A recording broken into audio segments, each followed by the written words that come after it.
live. He's nationwide. This is the Zach Gelb Show.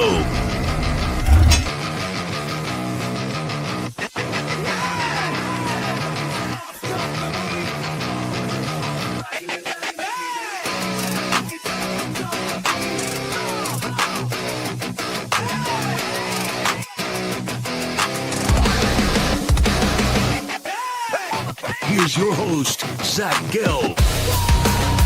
Live from the Play Show, yet not overly ostentatious studios of 365 Sports here in beautiful New York City. Welcome on in to a Monday edition of the Zach Gelb Show. You can always get at me on the good old cesspool of Twitter or on Instagram, where I'm straight flexing at Zach Gelb. You could also get at me on TikTok at the Zach Gelb Show.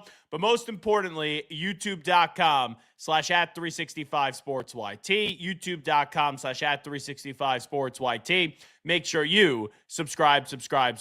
Got Ross back at our Waco, Texas studios, along with Logan and Andrew helping us out on this Monday edition of the Zach Gelb Show. We'll get into the Carolina Hurricanes winning the Stanley Cup last night. We will get into UFC Freedom 250 that did go down on the lawn of the White House last night as well. There's a whole lot that we got to delve into.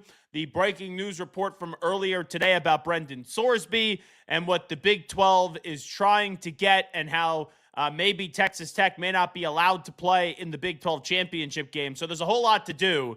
But we got to start with the Knicks. The New York Knicks are NBA champions. It is wild. The last two games, what did transpire?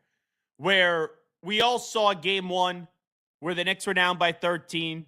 They were once down by 22 in the first quarter of game one of the conference finals up against the Cavs. The Knicks came back. In game one of the NBA finals, down by 13, didn't matter. They won the game by 10. In game two, they had that really just crazy back and forth game in the fourth quarter. It looked like they were about to blow out the San Antonio Spurs. Then they got the job done. Now, in game three, they got outplayed. They got outclassed. And I was on WFAN in New York leading up to game four.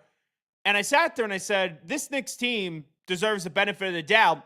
And I remember sitting in that chair in the 345 Hudson Street studios a year ago when the Knicks were up 2-0 in the series up against the Celtics, went on the road, beat Boston in game one and game two, come back to the Garden. The roof, right, is about to pop off right before the game starts. And the Knicks were flat in that game three. Everyone panicked. And I remember doing a show a year ago on The Fan and said, the Knicks deserve the benefit of the doubt. Like, yes, I may look at Boston and think Boston is a better team, but there's just something about this Knicks group. And I told everyone in New York, calm down. The Knicks were going to win game four. And let's be real. When they were down 29 points, I didn't think there was a chance they were coming on back. And I texted a buddy of mine who was at the game, who I told everyone I got invited to game four. I had to work, so I couldn't go. And at halftime, he was like miserable. And in the third quarter, he's miserable. And I said, hey, whatever you do, I said this to my buddy. I go, don't leave. I go, I know that may sound simple, but I was at 28-3 where the Patriots came on back against Atlanta Falcons, being a Patriot fan. And I remember at halftime, not that I was ever going to leave, but like you were joking, maybe I should just leave. This game is absolutely over. And imagine if I did leave. So what transpired on Wednesday evening was one of the great sports moments I've ever seen. I have been fortunate to be in the building for two unbelievable sports moments. The 28-3 comeback, and then also Final Four in San Antonio, ironically. Duke-Houston, where Houston came on back to beat Duke. I was in the building for those two. And when you leave the building, you witnessed something just special. But since the comeback and the thought of a comeback was so distant and so ridiculous, you sit there and you go, how the F did that just happen? And I was in a bar for game four in the second half. Like, my responsibilities ended right at halftime, got in a taxi, shot uptown, went to a bar where a bunch of my friends were at. And when I walked into the bar as the Knicks were just getting pummeled, I said, all they got to do with like 5 minutes left is make this an 8-point game. I'll sign right now for this to be an 8-point game with 5 minutes to go. Lo and behold, it gets to that range. I forget exactly what the score was with 5 minutes ago. And then when Jalen Brunson put that shot up and missed, you're like, oh, they're going to come so close, but yet so far, it's going to be 2-2 going back to San Antonio. And then OG Anunoby had one of the great plays in NBA history with that tip-in.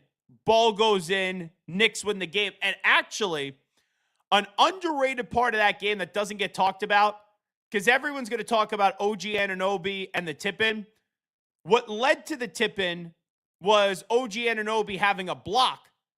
But then right as the game was ending, after the tip-in, Karl Anthony Towns deflected the basketball on the inbounds pass and actually told the fans sitting courtside, like, pressure up on the inbounder.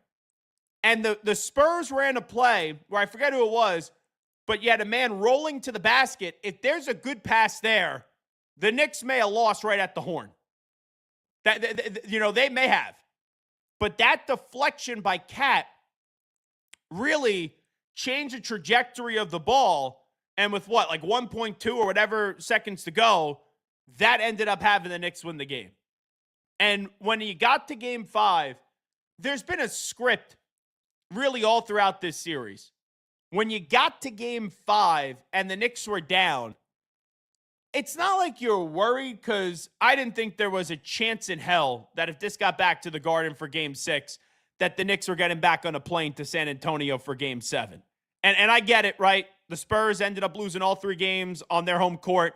I just couldn't see a way that with the closeout spot in game 6, and I know the Knicks were 1-1 and 3-4 at home, I didn't think there was a chance in hell that if this got back to Madison Square Garden, that the Knicks were going back to San Antonio for a game 7. I picked Knicks in 6 before the series started. But in that game 5, at halftime, the deficit was marginal. I get it in the third quarter. All right, maybe it's San Antonio's night. But when that game got close late, there was a play. I forget what it cut it to. It may cut it to like 4 or 5.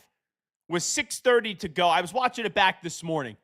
With 6:30 to go in the fourth quarter, Jalen Brunson drove to the hoop and put Victor Wembanyama on ice skates. Like, look at the size difference. Wemby to Brunson, and Brunson just muscled his way past him. And Wembanyama looked like, Bambi, for crying out loud. And Brunson, hard take, put the basket in. And when that game was close at the end, with 5 minutes to go, 3 minutes to go, even when the game was still right there for the taking with a minute to go, there's no doubt in my mind that the Knicks were going to win, because that's what the Knicks did in almost every game this series up against San Antonio, where there'd be times where they'd be outplayed, there'd be times where they'd be down double digits, and then you look up in the fourth quarter and you're like, as bad as this may have been, Knicks are right there for the taking. And it was fitting down the stretch how many people contributed, whether it was the big offensive rebound at the end by Mitchell Robinson, Brunson. I think he had 15 points in the fourth quarter, 45 for the game. Josh Hart, OG Anunoby. I know Cat fouled out, but he's been instrumental in this championship run. Landry Shamet. This was just a great team. Like, really was.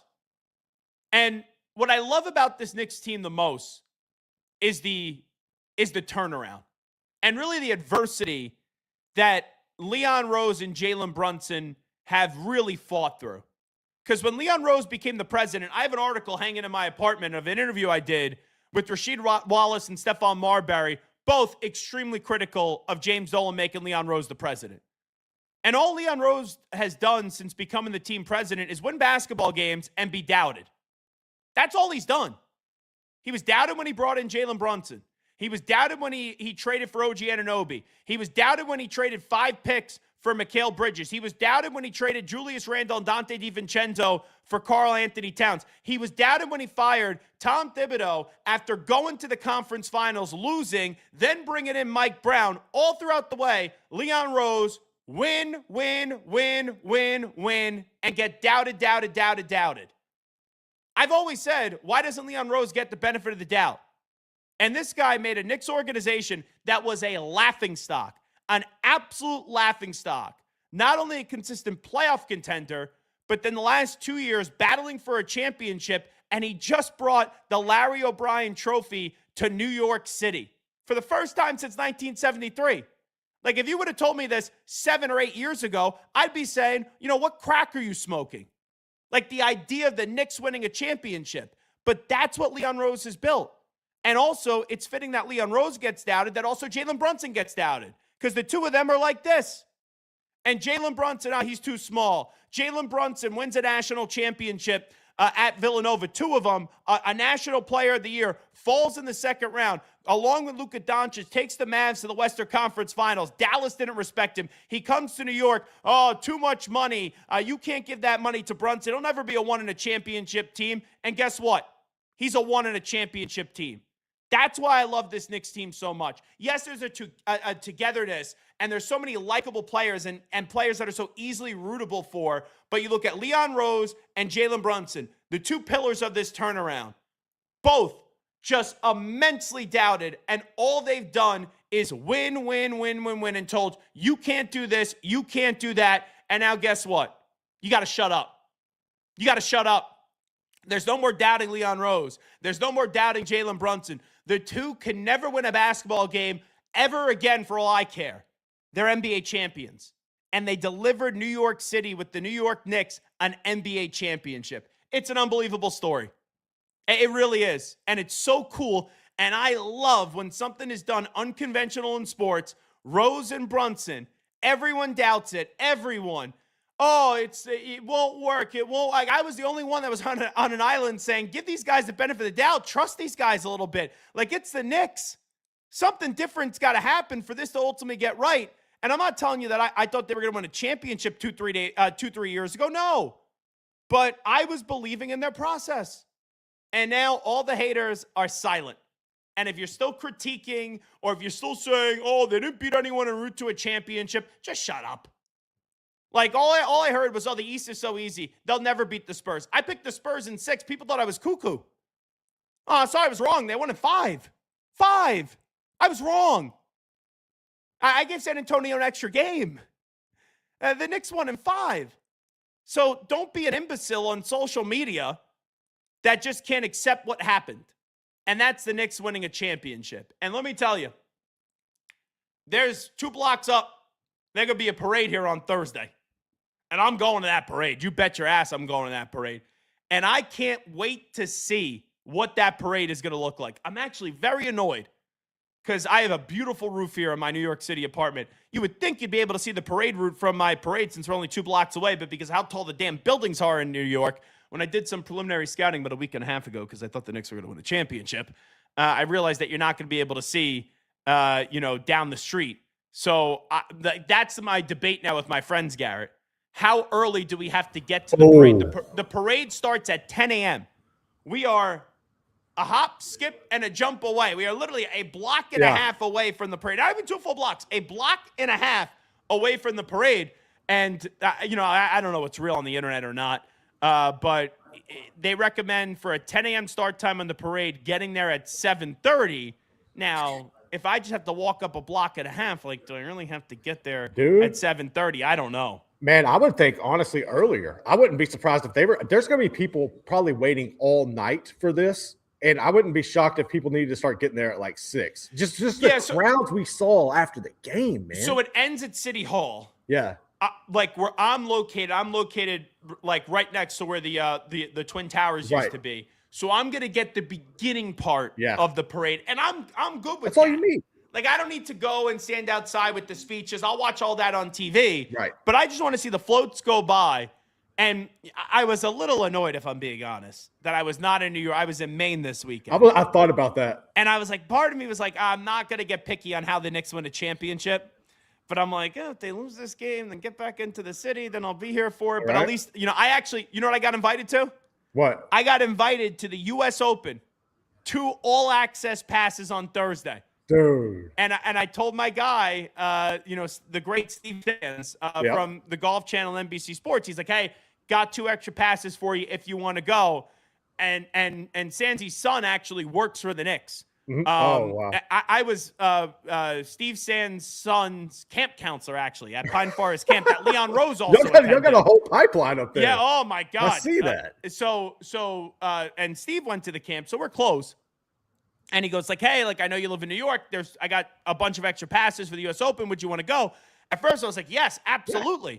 And then I'm like, the effing parade's on Thursday. So I wasn't here on Saturday when they won it all. I got to be here for the parade. Yes. And also I'm doing shows later in the week for WFAN in New York. I think on Friday night after the Yankees game and then Sunday early evening. So I kind of want to capture the feel of the city since I did miss out on it on Saturday. But I was watching some of the videos from the streets of New York. Like on game 4, so I was uptown. I was uptown, like 70-something street. Afterwards, I had to get back to like 27, 28th Street. Yeah. I was going to my girlfriend's afterwards, so we had to get up early, go to Maine. And we were taking the subway back after game 4. It was a zoo. Like, I thought it was nuts after game 1 when I was walking back from the bar I was at to my apartment. But after game 4, it was so freaking cool. And obviously, it culminated with the Knicks championship on Saturday night. But, like, what a fun team.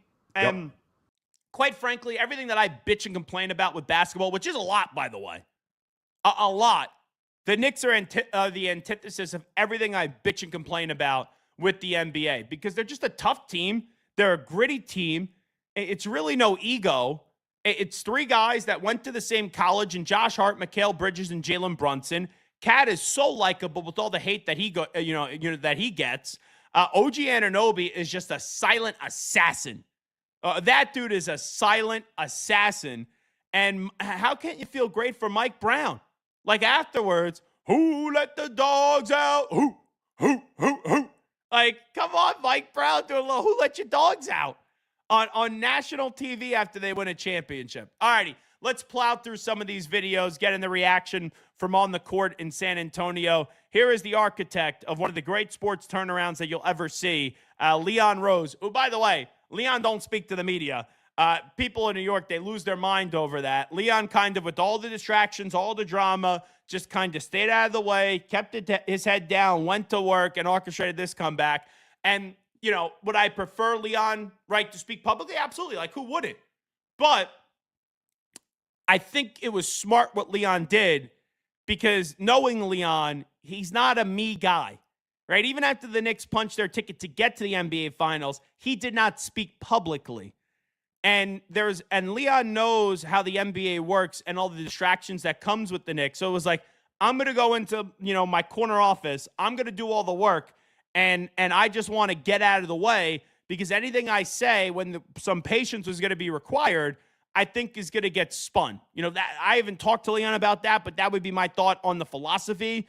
Well, when your team wins an NBA championship, it's okay to be heard from because guess what? You win a championship. No one gives a rat's ass if you speak to the media or not. No one cares about things that you did in the past. Like even Jimmy Dolan is getting praise left and right. And he was like, the easiest sports figure in New York to just pound on for the last 10 to 15 years and how deplorable of an owner he's been. But you go win a championship, that image gets changed real quickly. Like, I think it was in Radio City Music Hall.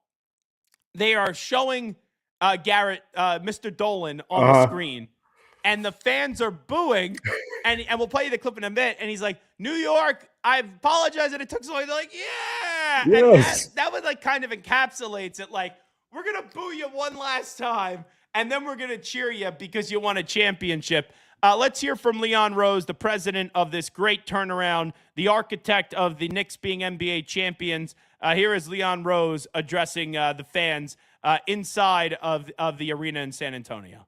Of seeing a team you pieced together bring it to this point.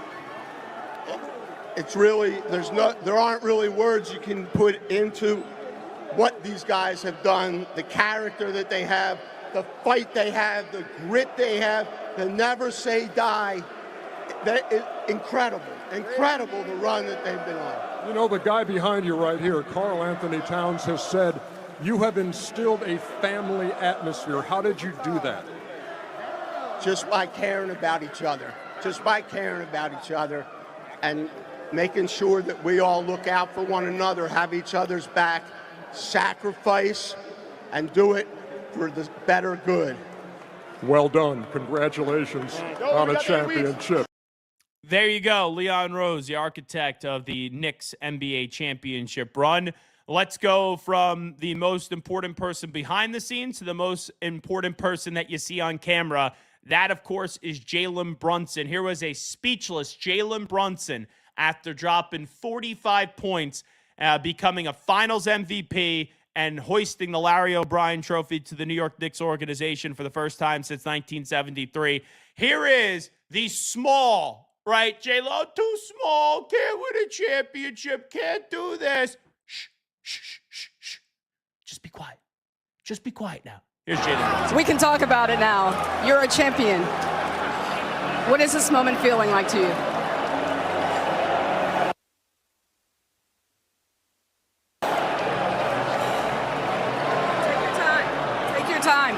Waited a long time for this. I got no words.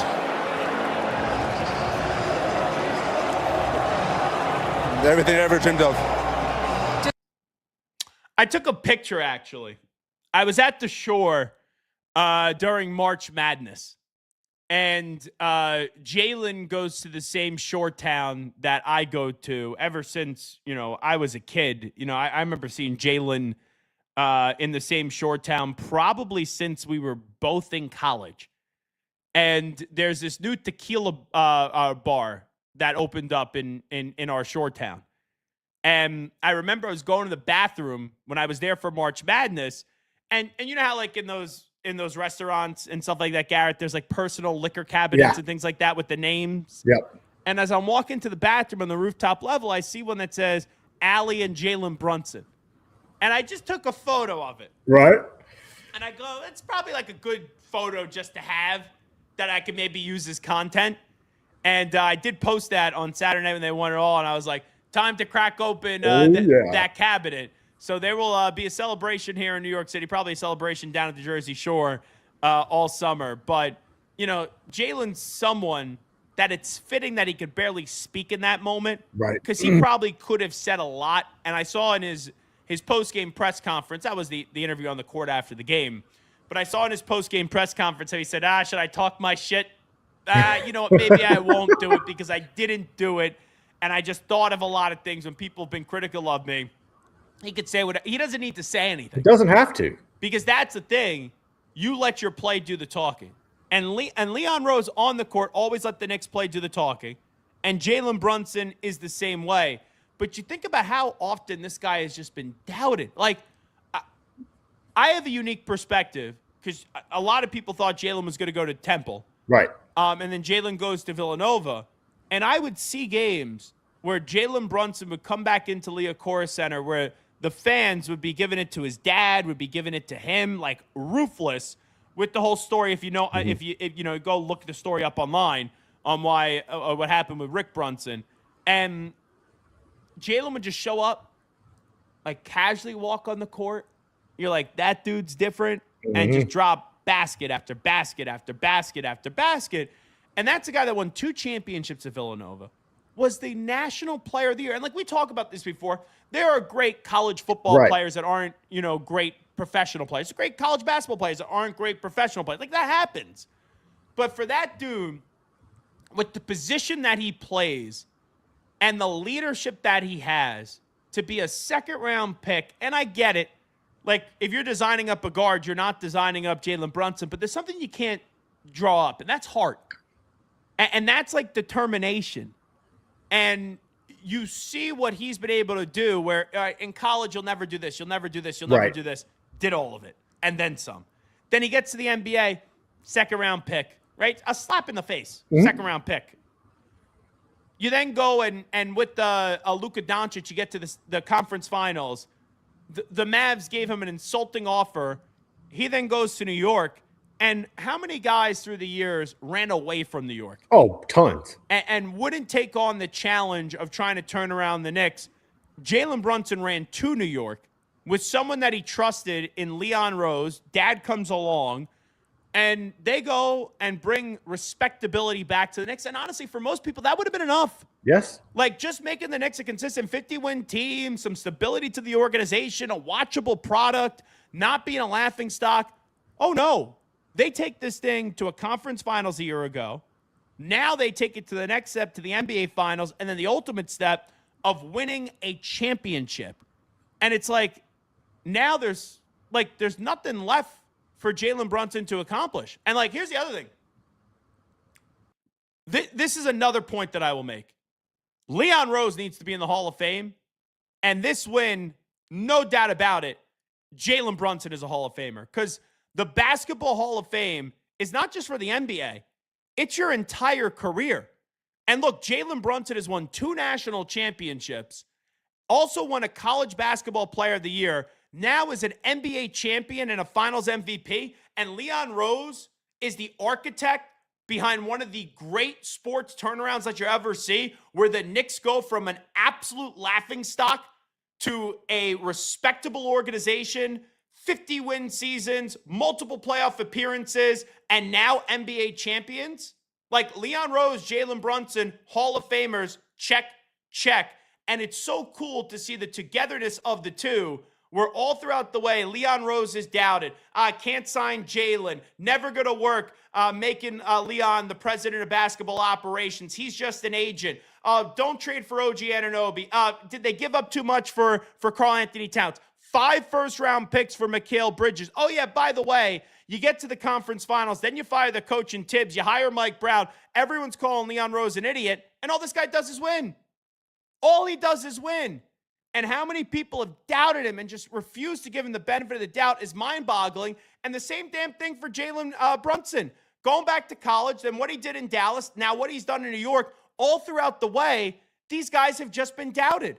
Leon Rose and Jalen Brunson have just been doubted. Now they're both champions. And not only that, down the road, because they still got a lot of career left, especially Jalen. You know, Leon's 65, but now they're both going to have a spot solidified for them at the Naismith Memorial Basketball Hall of Fame. The story of the two and what they had to overcome when so many people ran away from New York and both of them ran to New York, and just getting a few 50-win seasons would have been fine. Like just being a playoff team would have been fine. But they took it to the top, the tippy top of the mountain, and that's an NBA championship where there's going to be a parade in New York City on Thursday. The Knicks are NBA champions for the first time since 1973. Like, no one would have ever believed these things were possible 3 years ago, 5 years ago, 7 years ago, 8 years ago. I'll say it again. If you told me 8 to 10 years ago, Zach, the Knicks would one day win a championship and they'll do so in the year of 2026, I'd be like, yo, what crack are you smoking? But now it's reality, and it's going to be a summer-long celebration. All righty, this is a surreal one. This is one that even though I'm a huge Jalen Brunson and Leon Rose supporter, I never thought you would have James Dolan, even though I picked the Knicks to win the championship, I could never actually envision, like Garrett, I could envision Leon on the podium stage. I could envision Jalen on the podium stage. Mike Brown, OG Anunoby, Karl Anthony Towns.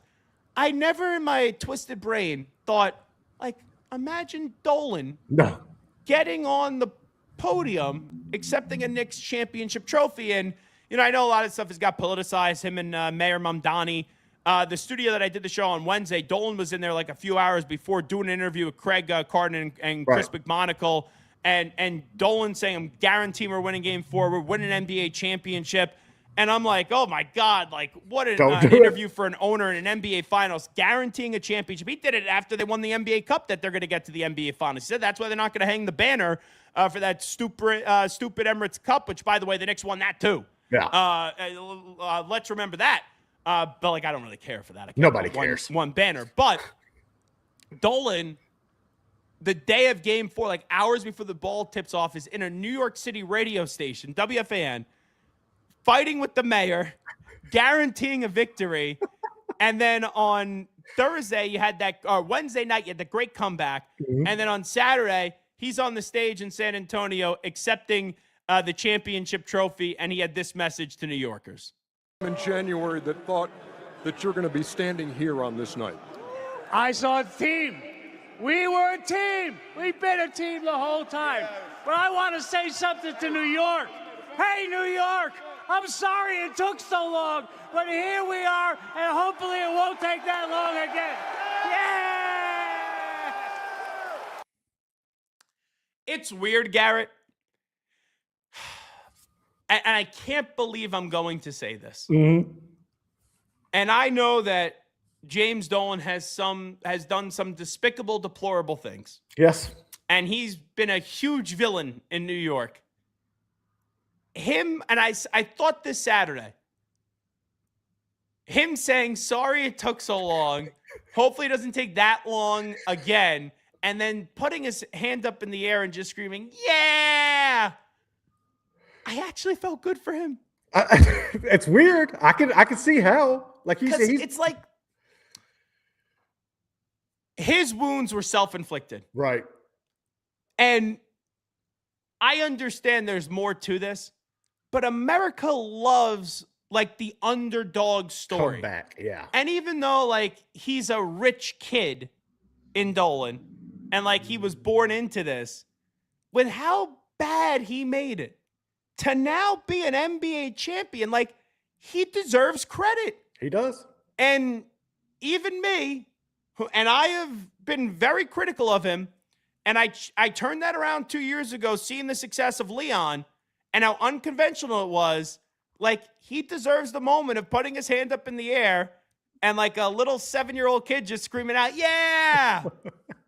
and that is a moment where, out of all the images I've seen in the aftermath of the championship, right, that's the one that makes me speechless.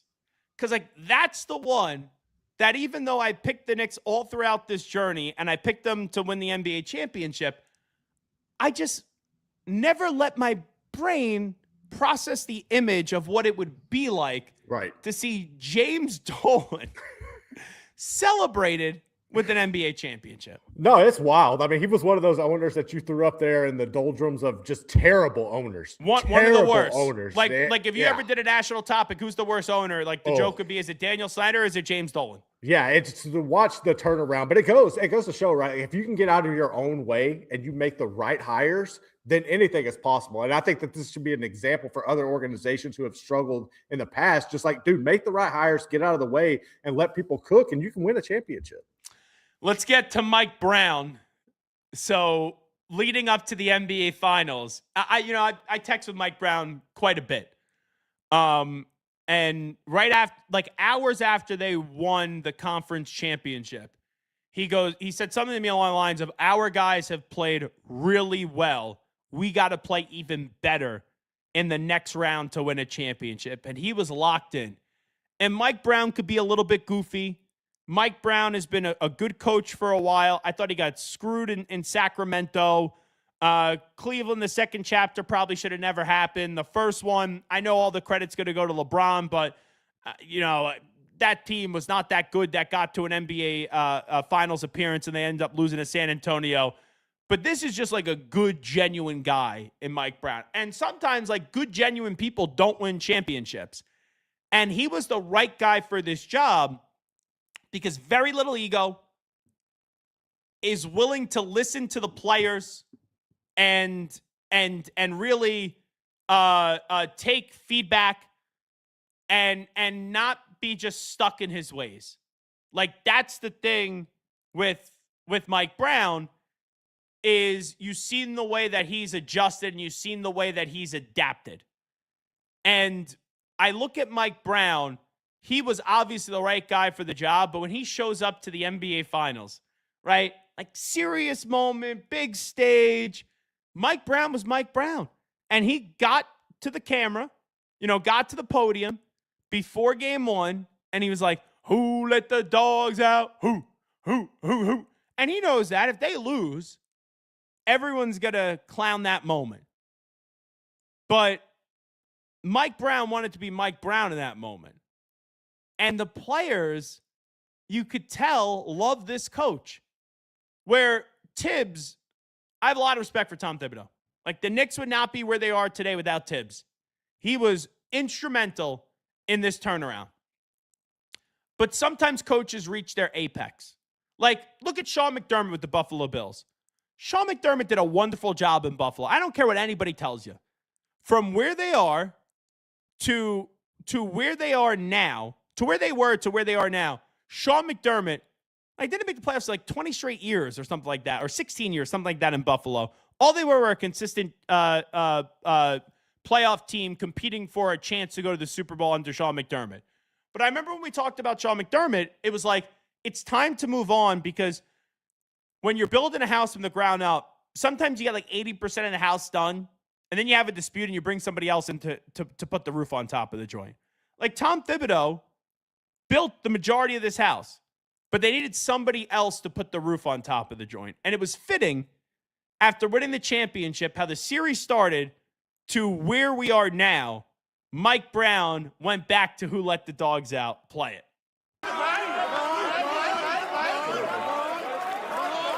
Hey, Mike, you've been here before. You've been to the finals before. It was many years ago.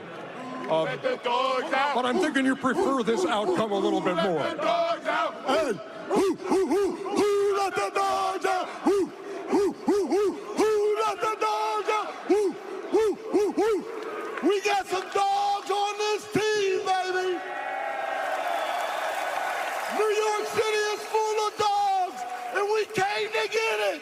Who let the dogs out? Who let the dogs out? Who.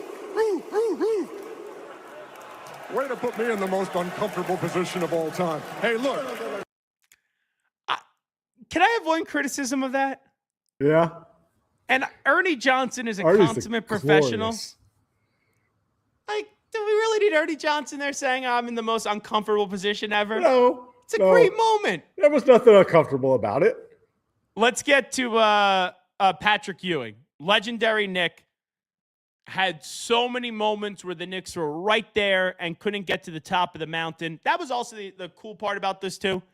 And maybe that's the agent side of Leon that helps, is that all the Knicks that came before, or a lot of Knicks that came before, have been asked to come on back. And whether you were a Knicks legend or a minor part, like, they've been around this team. Patrick Ewing has really been around this team. Like, I know Allen Houston's in the front office. John Starks has a role with Madison Square Garden. Those three, Houston, Starks, and Patrick, have been all around this team for years.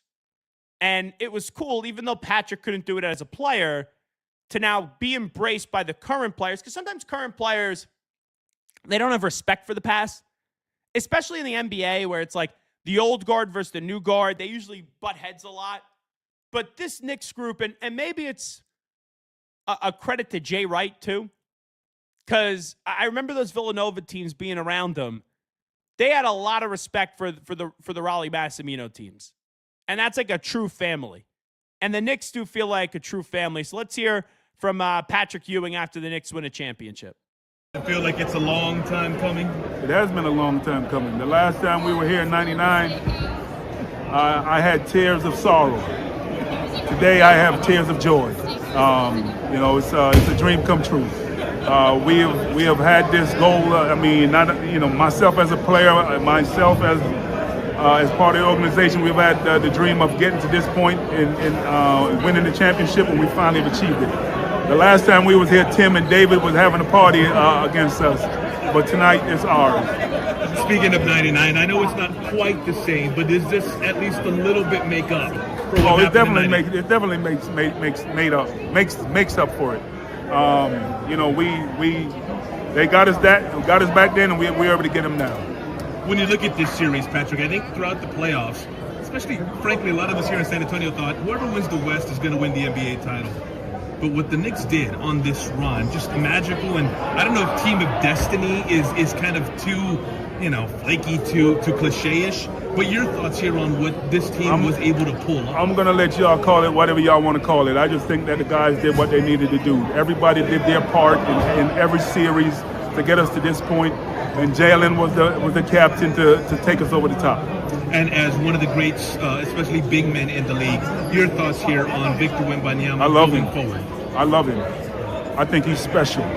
All the things that I've seen, I think he is special. I think he's going to have a tremendous career. I do think Wembanyama, and we could maybe have this conversation more in depth another day. Wembanyama's on the road to being a legend. But early on in his career, and hey, he's in the NBA Finals this year. Like, let's acknowledge that. But you saw moments of immaturity and also the stage being a bit too big, where missed free throws down the stretch in game 4. And the elbowing and the fouling like that, it's part of the game. What he did to Brunson on that one play, that's on the refs. If they let him get away with it, there's nothing you could do about it. I didn't love New Yorkers throwing eggs at him when he walked into the hotel. But, he got rattled a bit. And, afterwards, I don't know if you saw this. When he's ending his press conference with the media guy, he's like, yeah, talk to you guys never. I didn't see that, no. Basically, and then also saying, we dominated most of the series. But you didn't finish. So what? You didn't finish. You could be up 30 points in a game. Did you win the game? No. You didn't. So no one wants to hear that when you lose. No. And there's a way to conduct yourself when you lose. And, I will never crush someone for not shaking hands with someone after a game. And professional, the Stanley Cup, different because that's a tradition. College, different. But when it comes to the NFL and the NBA, and even Major League Baseball, I don't give a rat's ass when you lose a championship. You should be frustrated if you walk right off the court. Right. But, I don't think Wembanyama is unlikable because I do think he's an alien. But I will think after this series in the interim, in the immediate aftermath, I do think some people's opinions will change on Wembanyama because he kind of acted like a baby where it was wild how much, they win the conference finals, great human emotion. And now when they were losing these games, he just seemed like a baby, during that. And he's young.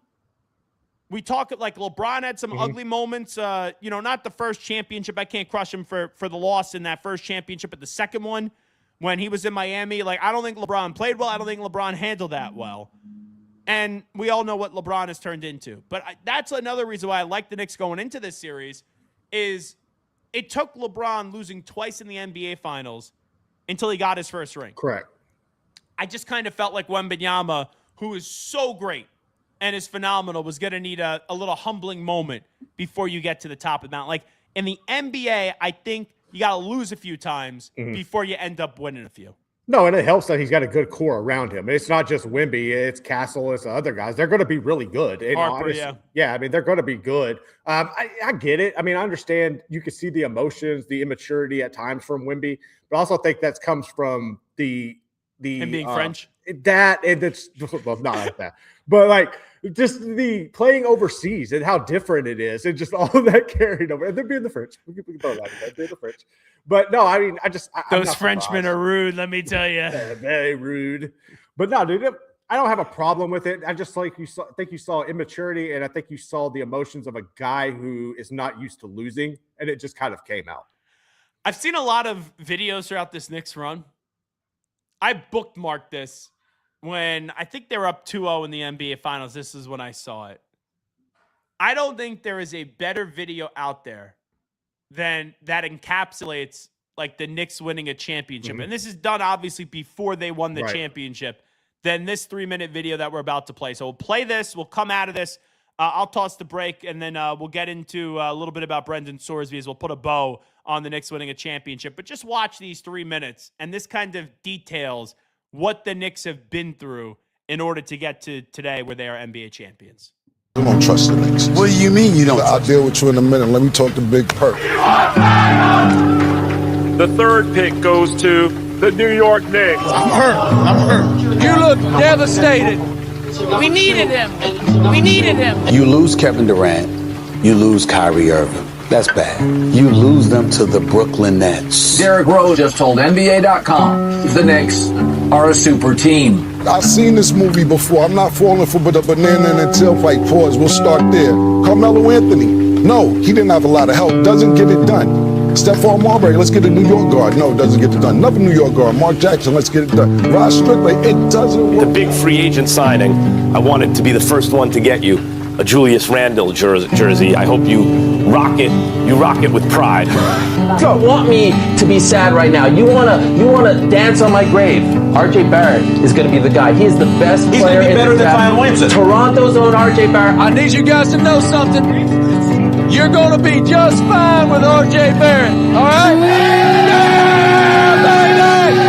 RJ! If you're the $100 million man, Allen Houston was president at the time. No, it doesn't get done. The dream of Zion doing windmill dunks at the Garden. So, I'm not happy. I don't even know if you're familiar with Bernard King. These are players that's supposed to do it for the Knicks. Charles Oakley and them guys, Anthony Mason, John Starks, Patrick Ewing. They was actually up 3-2, 1994 finals, where everybody in New York was celebrating. We're about to win the championship. Michael Jordan went to play baseball. Woo! No championship. How about we get a Hall of Fame coach? His name is Pat Riley. Want to work out with Pat Riley? Nah. Matter of fact, let's get Phil Jackson. Let's get him to be the GM. Doesn't work out. And then, you know what happens last year, Perk? The Knicks get to the Eastern Conference Finals. You know what they start doing? Naming streets after players. Carl Anthony Town Square. Jalen Brunson Avenue. What are we doing? It was just a week ago. He was ready to fire everybody. Mike Brown called out Worldwide West. Oh, is it a play? No, is it a play? No, it's Jalen Brunson. The Larry O'Brien Trophy is everywhere. So you're asked to go and shoot promotional videos with, but you wouldn't go in. You didn't want to be near the trophy. Why? How'd you hear about that? No comment. Comment after maybe the Larry O'Brien Trophy's in reach? No comment. Jalen Brunson is still the scariest man on the planet in a close basketball game. There's only been one day in the last 52 years that the Knicks have woken up favorites to win the title prior to today. And there you go. That video kind of shows you, I know it goes more than the last 20 years, but kind of shows you the last really 20 years and how ugly at times that it got for the Knicks. And now the Knicks are NBA champions. All righty, we got a whole lot to do. I knew we were going to do a while on the Knicks. 47 minutes of Knicks talk right there. We'll take a break. I got a lot to say about this Brendan Sorsby situation. I'm curious what Garrett Ross is going to say. We'll get into UFC Freedom 250, what I like, what I didn't like about it. And then also before we say goodbye to you today, by 2 p.m. Eastern time, we'll also get into the Carolina Hurricanes winning Lord Stanley's Cup last night. We'll do all that, but we got to take a break. We'll be back in 2 minutes right here on 365 Sports. The 4-burner, side sear burner with Clearview Glass stainless steel grill from Monument Grills. Made of tempered glass, which is strong, insulated, and allows you to check your grilling without lifting the lid. Our porcelain-coated cast iron cooking grids offer a large cooking surface of 513.3 square inches, primary cooking area, with even heat cooking. The Monument Grills include LED control knobs and are easy to light with pilotless electronic ignition. Better grilling, better value, Monument Grills. Protect your online privacy with NordVPN. Browse securely, access content from anywhere, and keep your data safe with military-grade encryption. Whether at home or on the go, NordVPN ensures your digital freedom. Stay secure. Download NordVPN today at nordvpn.com. That's NORDVPN.com.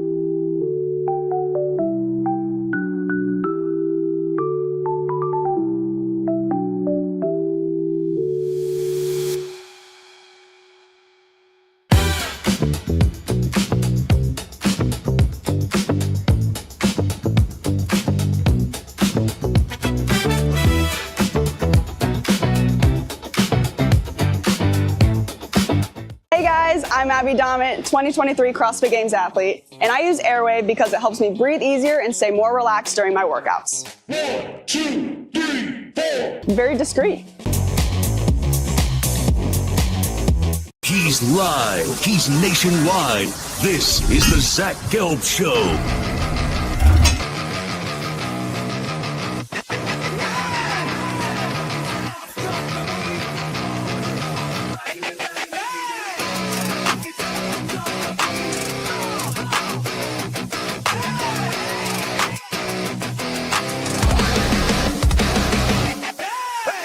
Here's your host, Zach Gelb.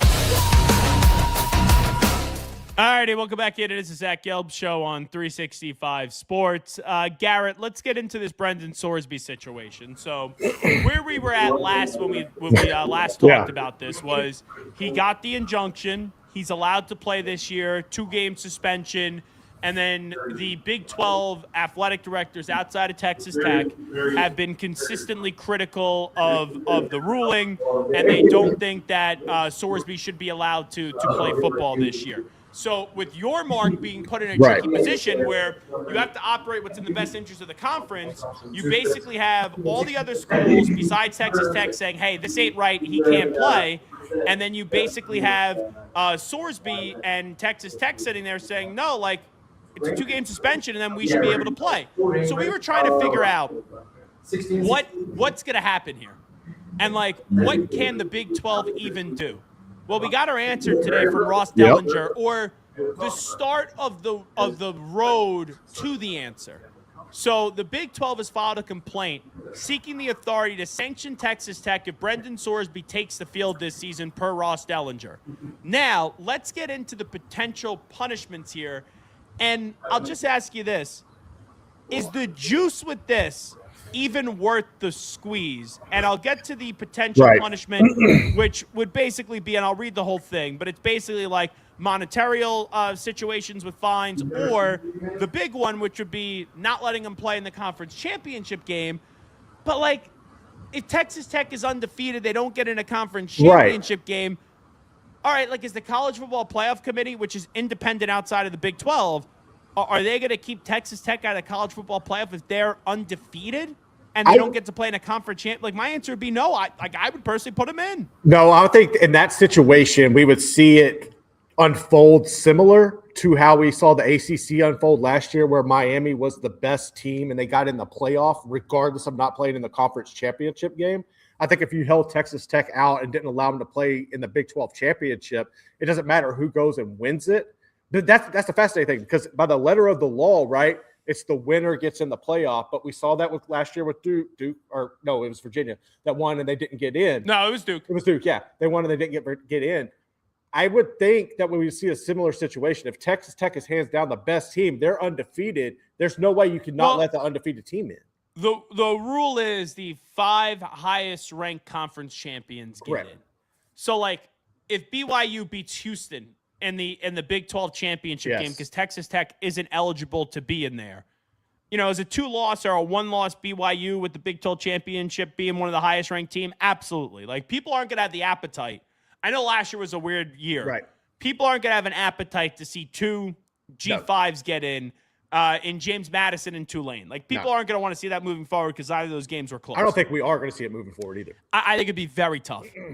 I think that was a one-of-one scenario. So the thing is, will you have, like, if Texas Tech is 1 loss or no losses and they don't have a Big 12 championship and they weren't eligible to be the Big 12 championship, I just can't see, unless if Notre Dame has a few losses and you get the top 12 protection, I just can't see how you would keep them out and how they wouldn't be considered one of the 12 best teams in the country, even with the parameters. I mean, unless you had like one of those gentleman agreement or those unspoken baseball rule type things where you could leave them out. But I don't know. But the people running the College Football Playoff Committee, maybe it's different, right? Because you have a lot of acting ADs, and I don't know what the breakdown is. I don't know who's going to be on there. Yeah. Maybe they go, guys, like, this isn't right. We shouldn't. But if the goal is to find the 12 best teams, and I know it's not always the 12 best teams because you got to have a G5 champion. Like, there are some parameters. But if that's the goal, the 12 best teams,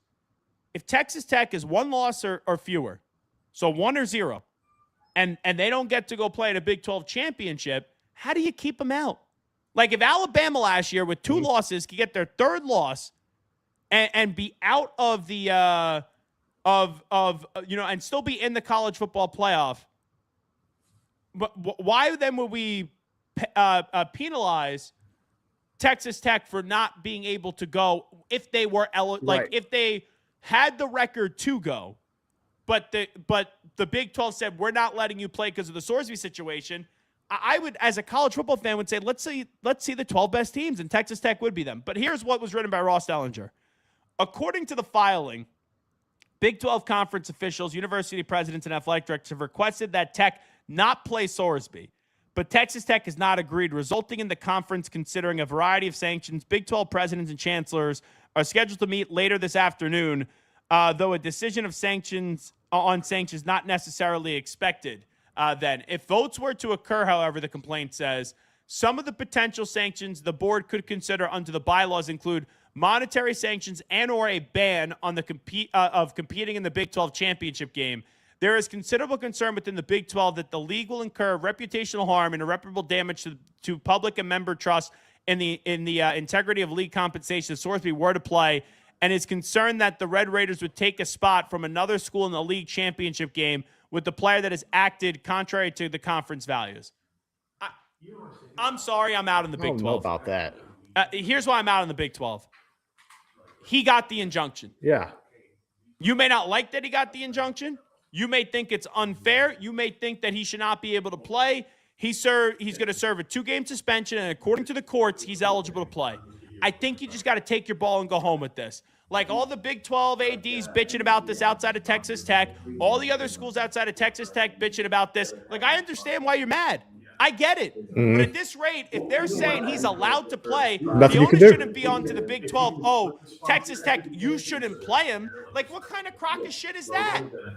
Like seriously. And then also it's like, we're going to maybe fine them. Okay, like what does that really do? Do people even care about that? No. I don't as a fan. And then you're going to tell them to sit out of the Big 12 championship game? Like, if they're worthy of going, let them play in the damn game. But like a fine does nothing to Texas Tech. It's like fining an NFL player for something, like for breaking a violation or a rules violation or something. Like the money doesn't matter to them. They're sitting on a gold mine, so that's not going to hinder them in any way. As far as the Big 12 goes, like – even if you don't play in the championship game, I still think you're a playoff team. So I don't know, like by the letter of the law, there's nothing they can do. If this was Oklahoma State, say this is Drew Mestamaker. Like Oklahoma State, I like Mestamaker. I like the Eric Morris. Like I'm a fan of those guys, but no one's like. Could Oklahoma State be a bowl team this year? Absolutely. They should be. But are they a team that you think could go win the Big 12? No.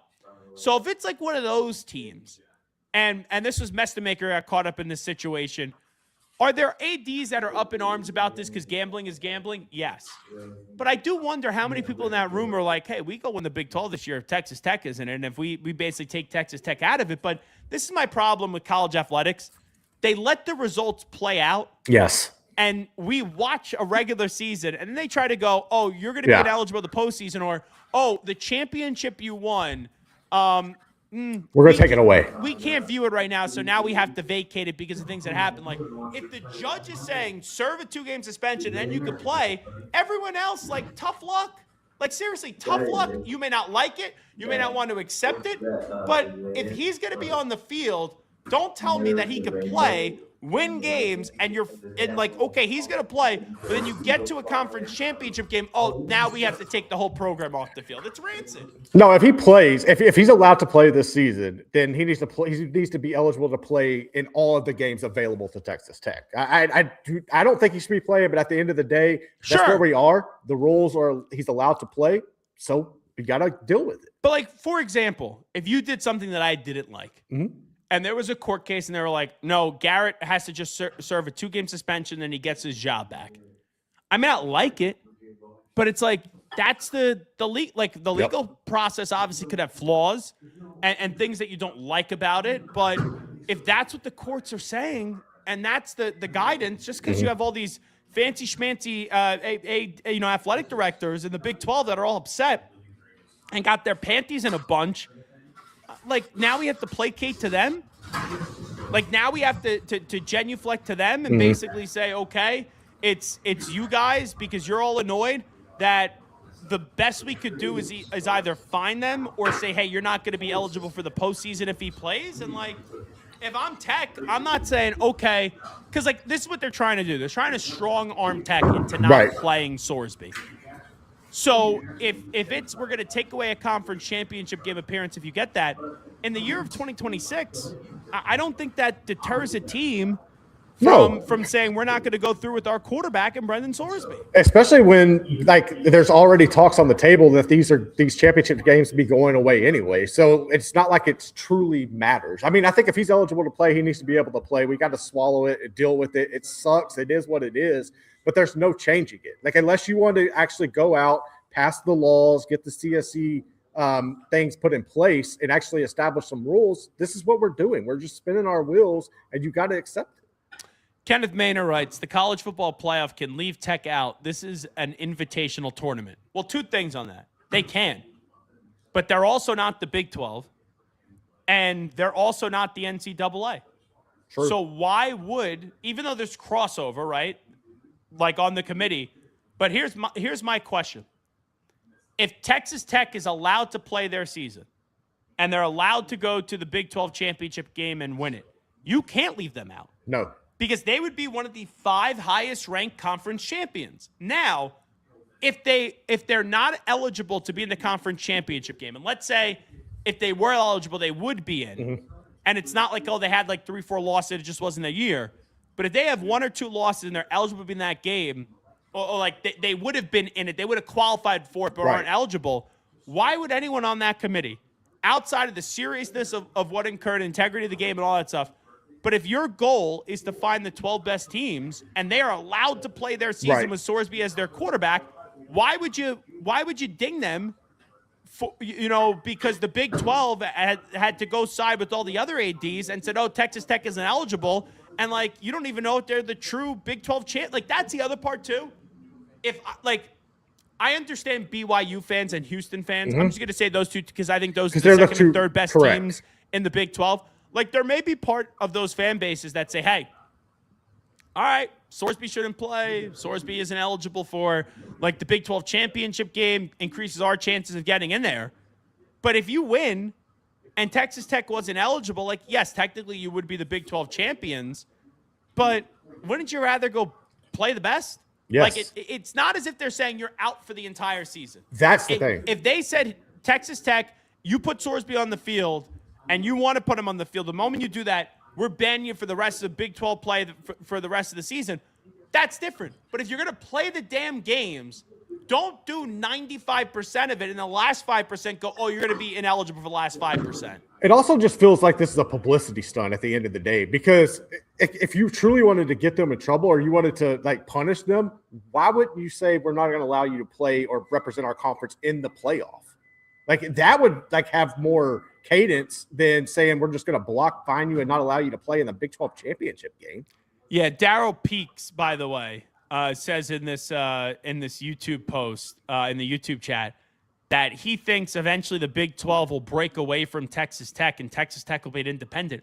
Why? No, Texas Tech's not. They do not have what it takes to be an independent. Notre Dame could barely still hold on to it. No, that's not true. Notre Dame is healthy.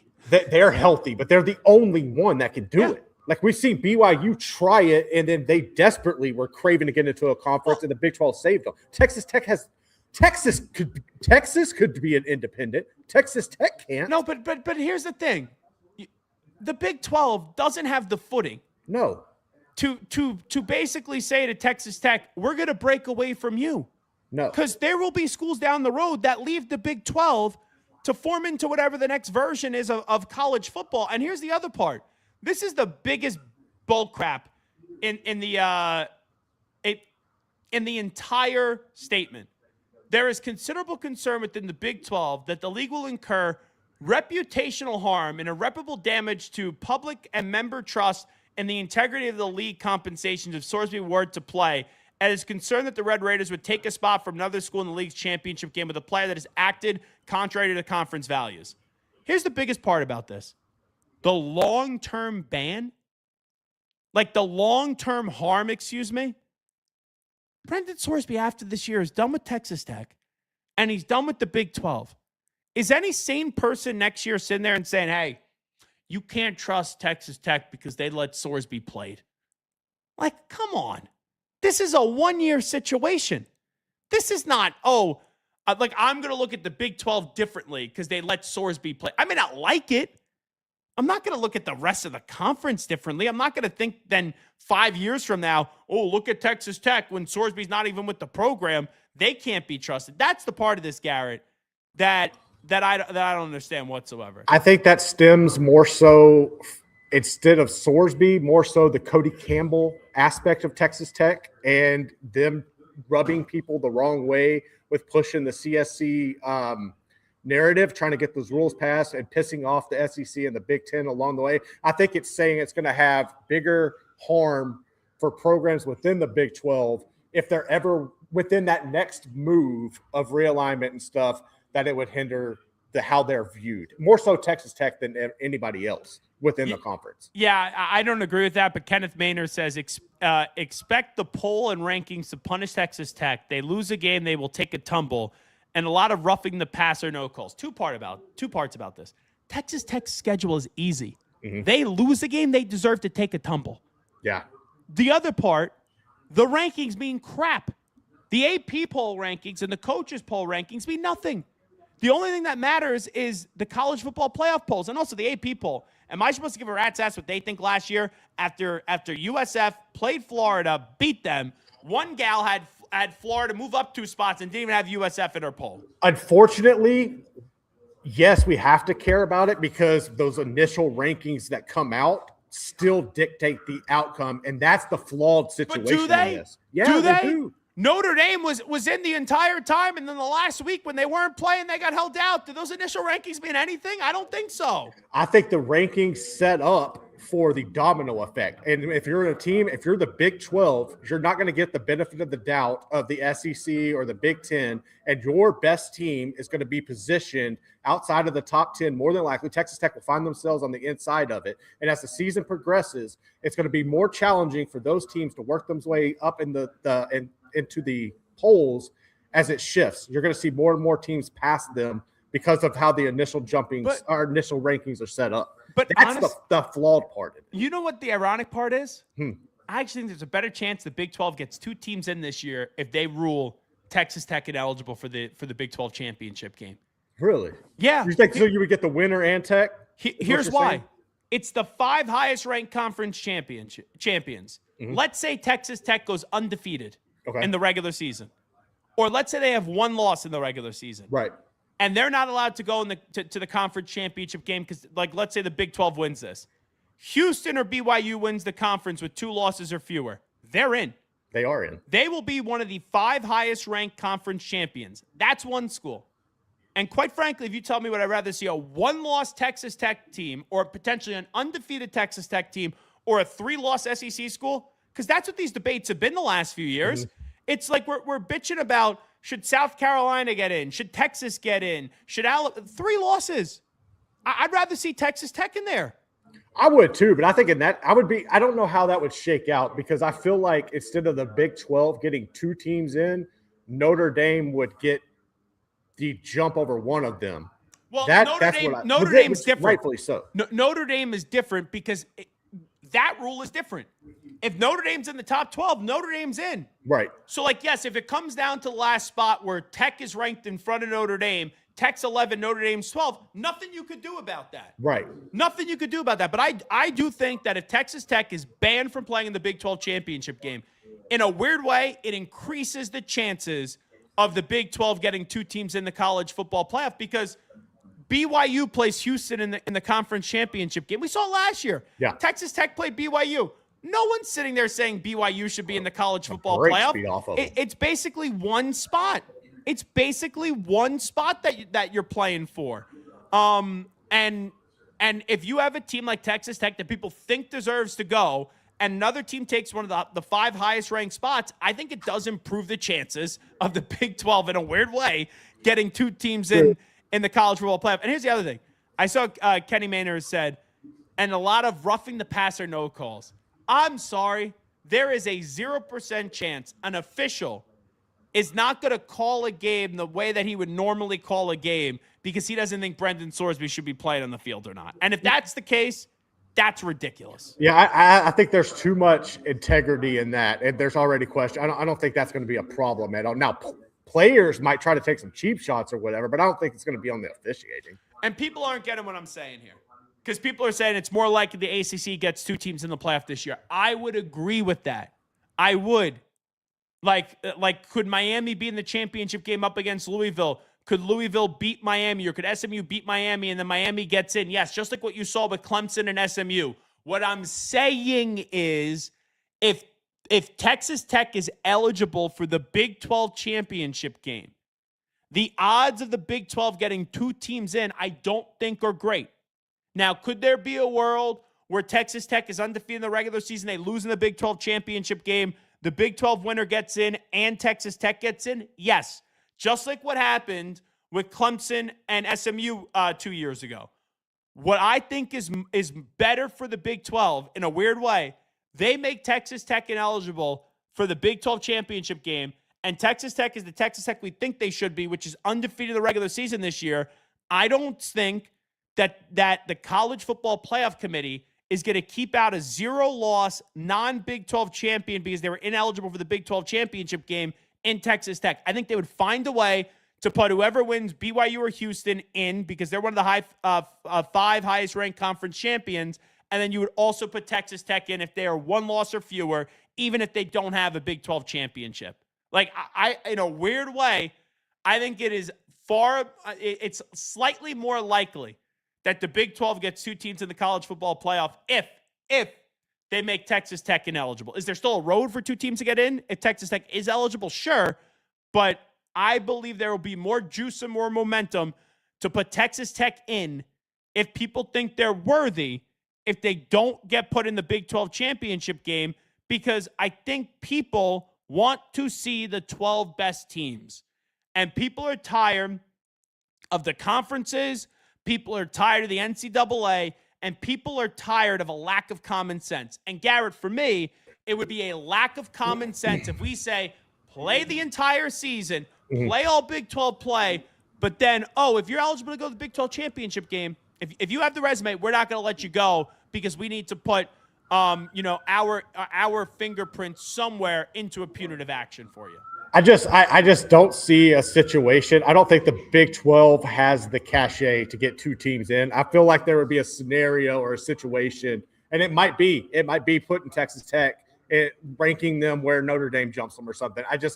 I do not see Texas Tech really getting the benefit of the doubt or the Big 12 team getting 2 teams in the playoff. Why not? I just think it's, and rightfully so, I think it's ruffled people the wrong way, and there's going to be some way when the rankings come out, people are going to find a way to not have Tech in there. So you're telling me if Texas Tech wins the Big 12 championship, they're in.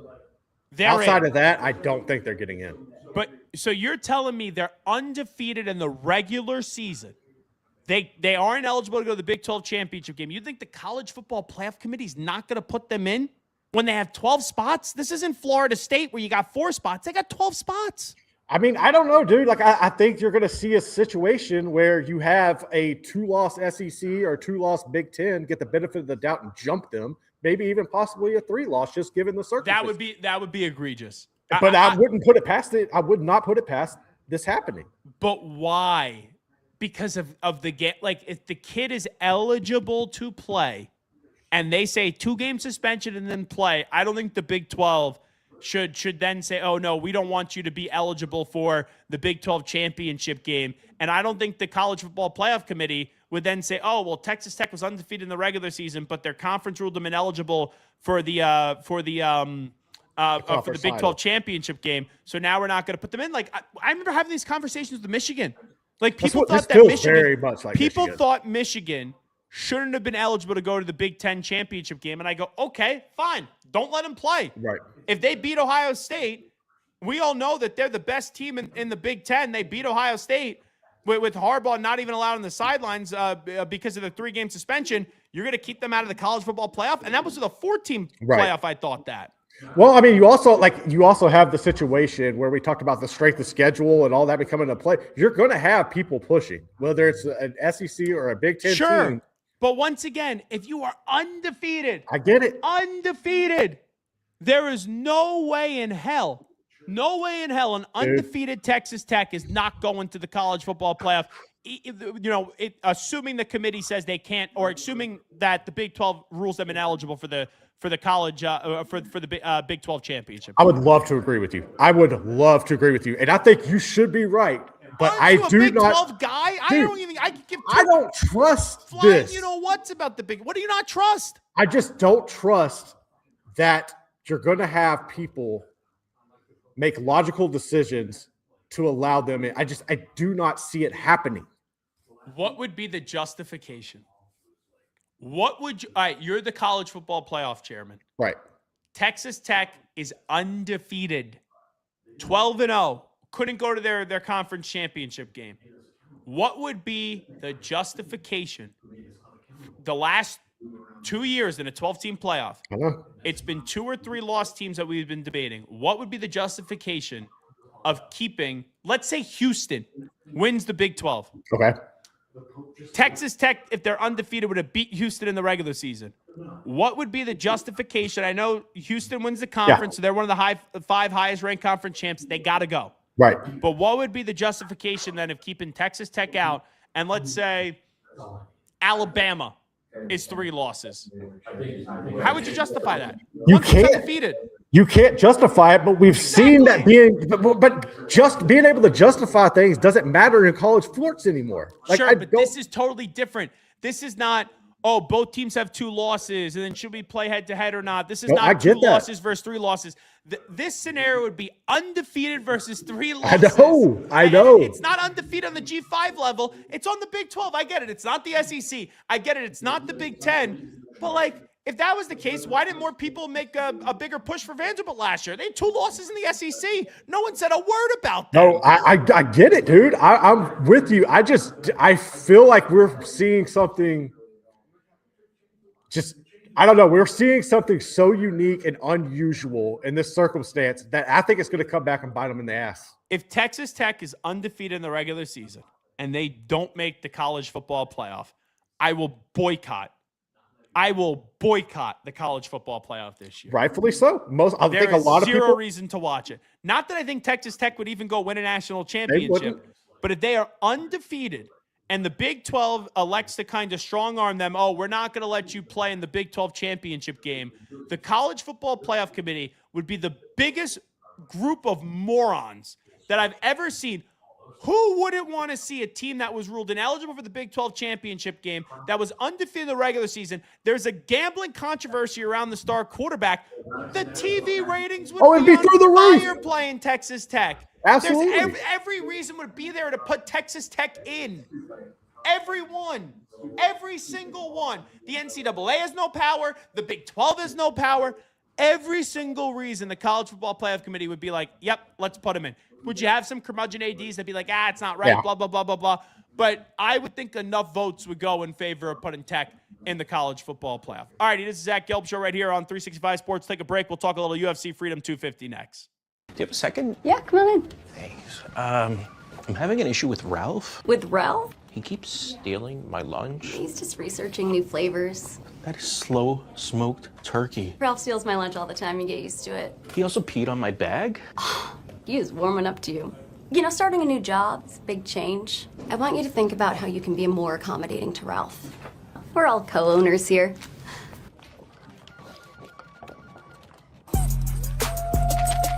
If I'm only wearing one suit this summer, it has to be Tuileries Performance Linen. It's wrinkle resistant, machine washable, and built with stretch and breathability that actually moves with you.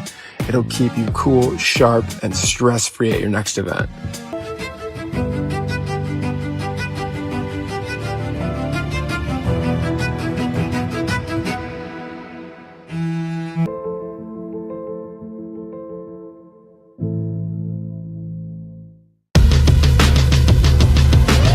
what this being different mean to me? You know, that is an interesting question.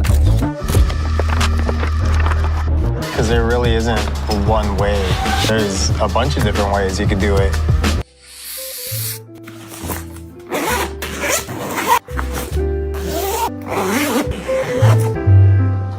But love is passion. Something you can't live without. What do you want? What's that really good non-alcoholic beer you keep hearing about? Do you have that really great non-alcoholic beer that I keep seeing? You mean athletic? You're looking at it. It's athletic. Ask for it. He's live. He's nationwide. This is the Zach Gelb Show.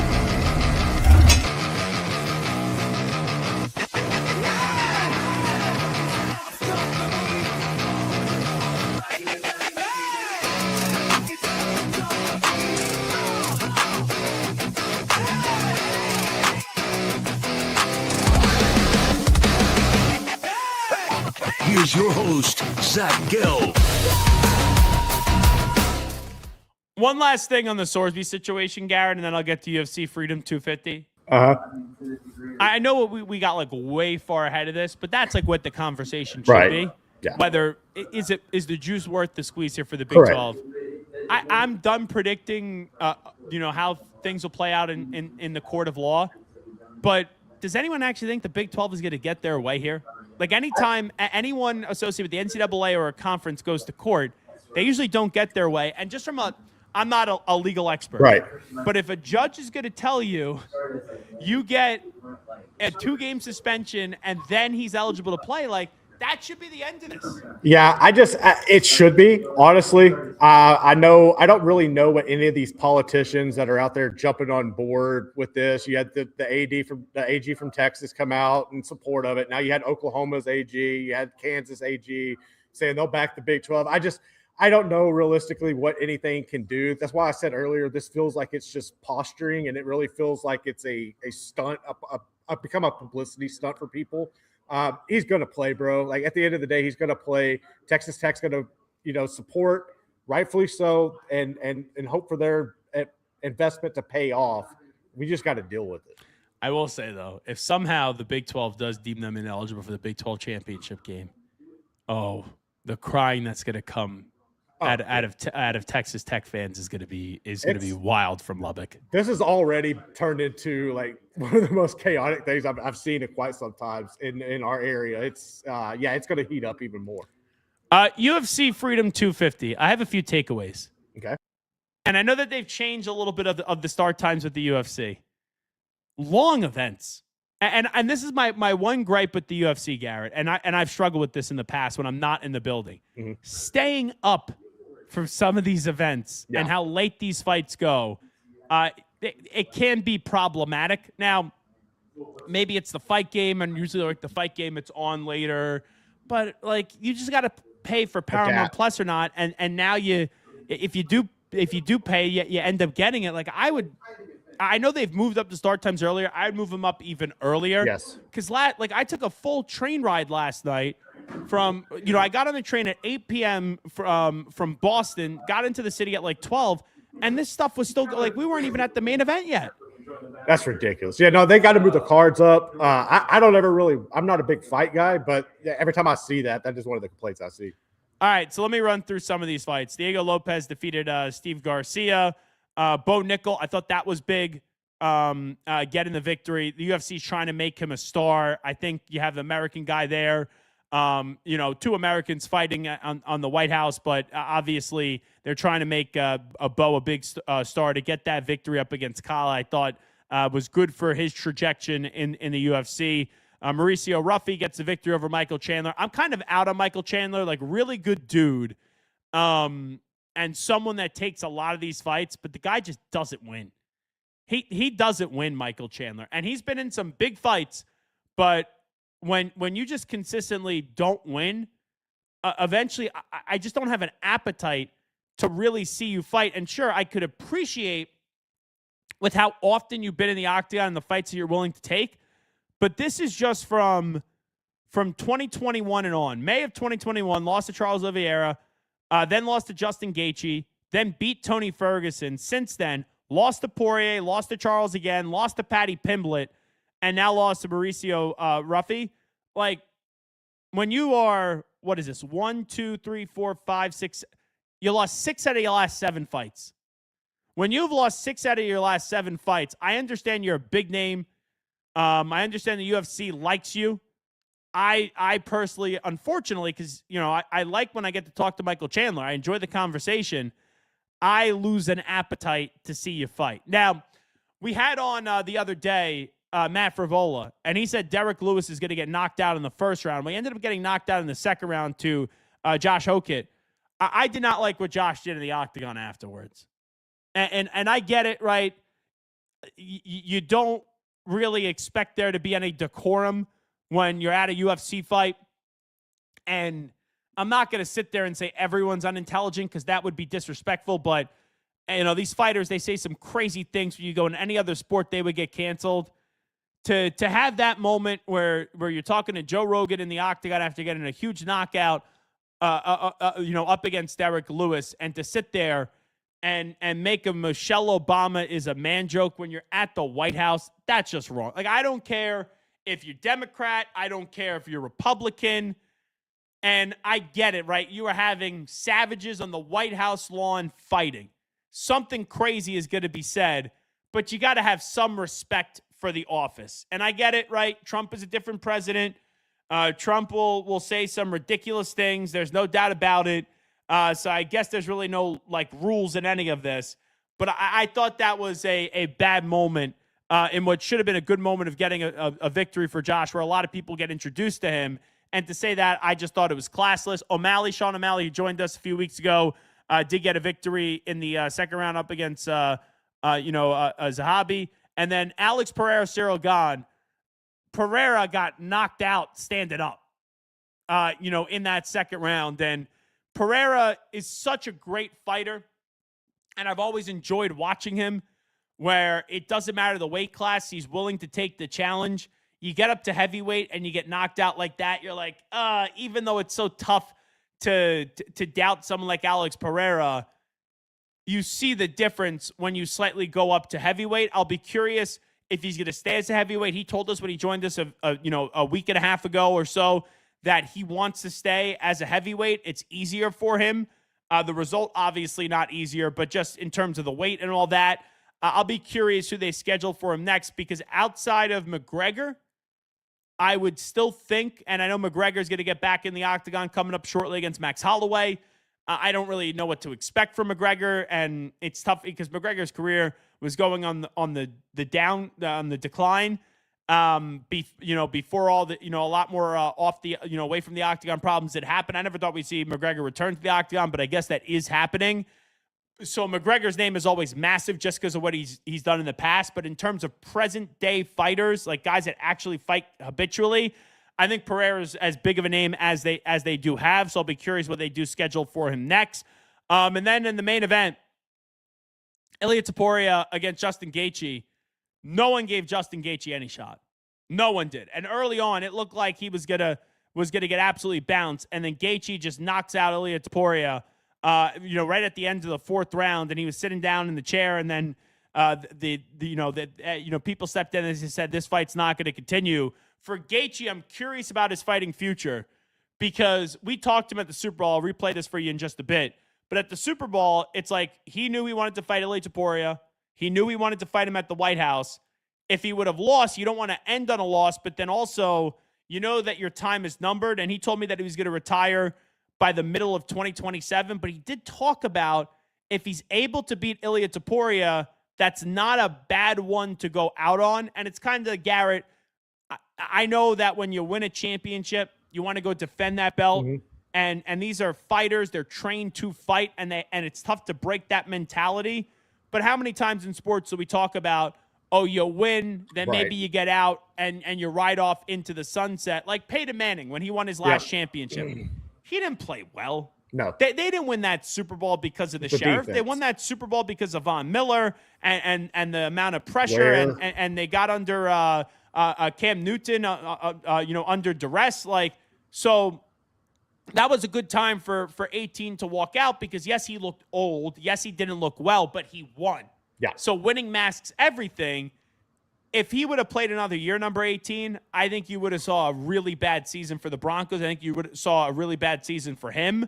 And there was a stretch during that season where, like, people thought Manning was going to lose his job to Brock Osweiler when Manning was dealing with an injury, and it ends up culminating in a championship. So I know that Gaethje said going into the fight, you know, in the week leading into fight week, he promised his mom he's not going to make any decisions, and he's going to need to take some time and sit down and really figure out what he wants to do. But maybe I'm wrong on this. But talking to Gaethje in person at the Super Bowl and him basically saying, yeah, that wouldn't be a bad one to go out on, beating Ilia Topuria, and then you do. I just don't know how much better it gets for Justin Gaethje, and that's such an awesome moment. And the last thing you want to see is him fight. It's supposed to be a retirement fight. He loses, and then you're going to chase another fight or two, and then you suffer 2 or 3 losses on your resume because you're not fighting, you're chasing. There's a difference there. So if I'm Gaethje, and it's his body, he's put in the work, he's taking the punishment, he could do what he wants. But if it was up to me, I would say, Justin Gaethje, how much better does it get than that? You defeat Ilia Topuria as an underdog. No one thought you were going to win the fight. It's as big of a card as the UFC has had in a long time, being on the lawn of the White House. Does it get much better than that? Personally, I don't think so. So I would just take my belt, go home, and say, I had a great run. That's the last moment I won in the octagon. And then Gaethje, he'll be a star on TV for the UFC for years and years to come. But here was that conversation at this past Super Bowl, February of 2026, that we had with Justin Gaethje about the possibility of fighting Ilia Topuria, and then also, if he did win that fight, would he walk away from the sport? 7 years old now. I'd be a fool to think it's the beginning. And there's no doubt we're towards the end. But I don't know. I think by mid next year, 2027, I 100% will be done. Is there a win that you could have? Because you just said it. If you get knocked out, you're done. Yeah. But if you win as a competitor, you have to be saying, what's next? Is there a win where you go, okay, I'm good, I've done everything, I'm out? You know, with the amount that I'm going to have to sacrifice, the work I'm going to have to put in, and the challenge that is Ilia Topuria on the White House card, you know, I would never state publicly that I would be done after that, but that would be a fight where if I accomplish that, I am successful, then, you know, it would not be a dumb idea to not do it again. Is that inevitable? Is that, I see so many things online about that fight, and everyone wants to see that fight on the White House card. It has to be inevitable. That's what I won this interim championship for. You know, the winner of that is, you know, an interim champion, which gives you an automatic claim at the undisputed title, which is Ilia Topuria. You know, he has some personal issues going on. I'm not sure when he's going to come back and fight in the cage, but ultimately I can't control that. I can't worry about that. And so I just know for a fact I'm going to fight in the future, and it's going to be a huge fight. Obviously, all my fights are huge. And June is the White House card, and I'm American. I represent this country. So whether I'm fighting Ilia Topuria or somebody else, I will have one, you know, probably be the main event of that card is what I'm thinking in my mind. I listened back to that from February before it was decided. He expected that it would be Ilia Topuria against Gaethje at the White House card. But hearing him say, knowing how much it would take to put into defeating someone like Ilia Topuria, it wouldn't be a dumb idea to have that be it.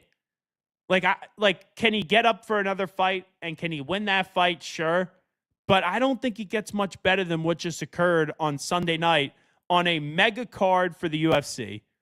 As such an obscure one, being on the lawn of the White House, and also people not thinking you're going to win. And even early on, it looking like you weren't going to win, and then you find a way to win. I don't see why you would fight after that. I really, like, if you're telling me, at which he did, that he was going to retire at the absolute latest, the middle of 2027. If he was telling me, which he did, if he got knocked out, he would be done. You're thinking about the end. Now, I remember talking to Dustin Poirier towards the end, and he went on for a few more. And I said to him, when you start to think about the end, is it tough to lock in? And he said no. But it's clear that Justin Gaethje was honest. He was thinking about the end. And I believe that answer basically moves us into the direction, right? Of, okay, setting it up, I win this fight, I'm probably done. And I would think since he won the fight, it may not happen right away. He may want to bask in the glory. I don't know if there's another fight out there that it's going to basically tickle him and say, this is the one that I want to take the challenge. Now, fighters are different. Fighters are bizarre. It's tough to get into their brain. It's tougher to get into, out of any of these athletes, the toughest ones to predict are fighters, boxing, UFC, with the beating that they just take and the culture in the sport. But Garrett, like hearing that and being a human, yeah, I would think that's it for Gaethje, since he did what many people thought was the impossible. No, and I mean, he mentioned it there too, like being an American and being able to win it on the White House lawn. It doesn't get any better than that. I don't think that there's not another fight that's going to come up that can really match the expectations of that. Now, granted, a couple of years could go by. He could feel healthy, and there might be a new name that comes up. Oh, he's 37. That's possible, man. But I just don't put anything past fighters, because there's always that one where they could come back and they want to come back. We've seen it so many times. And the payday, too. Yeah. So I don't know his circumstances, but if it's all about just going out on top and going out with a unique scenario, there's nothing better than what he just did. Yeah, it's the wording for me. It wouldn't be a dumb idea. Yeah. I kind of translate that as, hey, I know the end is around. Yeah. He even said I won't publicly state it, because you can't think the fight, like this is what I'll end my career on before it actually happens and state that. Well, you can't, because then if you lose, you don't know how you react, and then you may want to go. I think he walked into that fight thinking to himself, if I win this one, I'm good. Yeah. If I win this one, I'm going home. Like, if I win this one, I'll go to the broadcast booth. So I'm going to assume that clip that we just had, it may age poorly. I think it's going to age in the right side of it, where it's okay. I won. I was 95% sure this was going to happen before, that if I win, I'm done. I think there'll be 5% more that he needs to deliberate on. But ultimately, I do think that after contemplating on the other 5%, he's going to say that he's retired from the UFC. That would just be my guess. Yeah. All right, this is Zach Gelb Show right here on 365 Sports. We got to talk about one more champion. That is the Carolina Hurricanes. We'll get into them next. What I love most about playing basketball is the competition. I really just like being shifty, mastering hesitation moves, changing direction, building chemistry with new teammates. If you're not having fun while you're playing, there's no point in playing the game. You know what to do. Escape Basic. Pair of Thieves quick dry underwear. It wicks away sweat and helps keep you dry. You looking forward to fishing season? Overwhelmed by your inbox? Clean Email is here to help. Organize, clean, and manage your emails with powerful automation tools. Say goodbye to spam and clutter and enjoy a stress-free inbox. Try Clean Email today at cleanemail.com. I'm here to work out with you. We did not put this little cookie cutter program together. I'm in there with you, sweating, yelling, doing the damn thing. Transform by Core Home Fitness. A secret, I travel internationally every year. I struggle with insomnia both at home and especially in hotels. This was life-changing. It's called Fly Kit. My favorite aspect of the Fly Kit is it tells you when to sleep.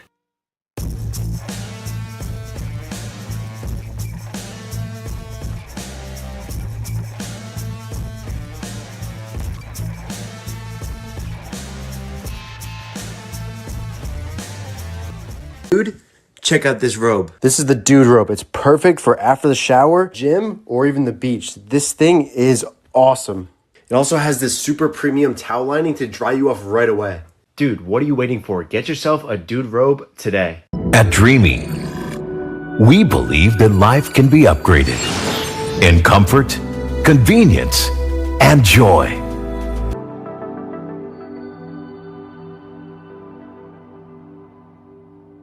He's live. He's nationwide.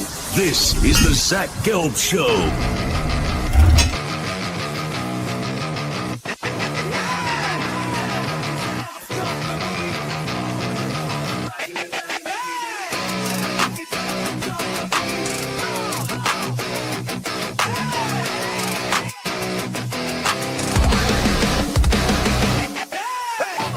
Here's your host, Zach Gelb. Hey, welcome back in. It is the Zach Gelb Show right here on 365 Sports. Garrett, if I could be honest here for a second, a little disappointed we didn't get a Game 7 in the Stanley Cup Final. I thought for sure with how that series was going, we were going to see a Game 7, and knowing the back and forth and the mayhem that did go down. Now, Carolina, they tied it up at 2 apiece. I thought when you got to a best of 3 that they would end up winning. I picked Carolina in 7 before the series did start. But then they win Game 5, they win Game 6, and this baby's over. And it's weird with the goalie changes, right? With how hot Anderson was, and they change it up, and then it works in their favor.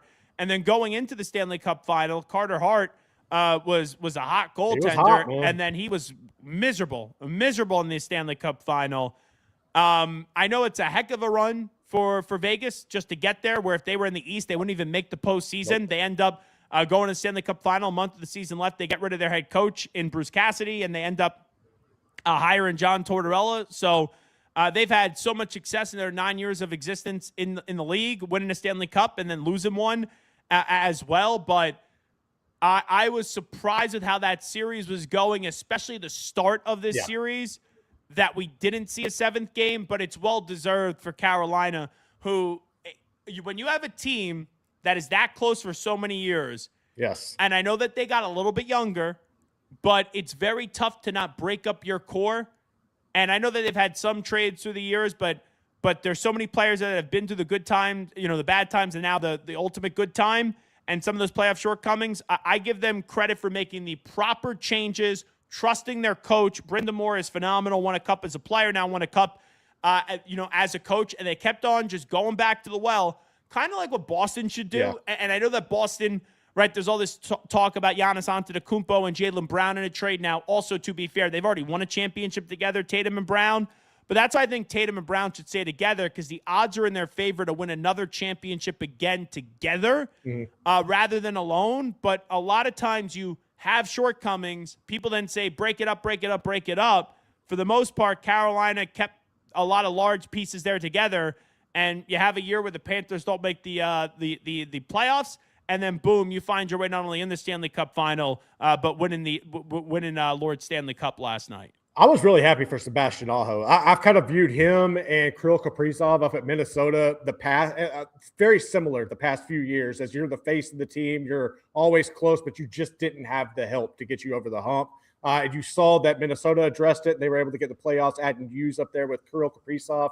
You did the same thing here with Carolina. And I think getting Logan State, I know you got Logan last year, but he's taken his game to another level. What Bussy was able to do, just getting called in, was phenomenal between the pipes. I'm interested to see what the outcome is for Anderson, because I know he got hit in the head. I believe it was Game 4 where he went out. So I don't know if it was a concussion or what ultimately led to him being benched the remainder of the series, but Bussy picked it up. Hats off to the Canes, though. I think that's one of the – I've said it. I feel like they have one of the best fan bases in the league, and I'm just glad that they were able to finally get a championship out there at Riley.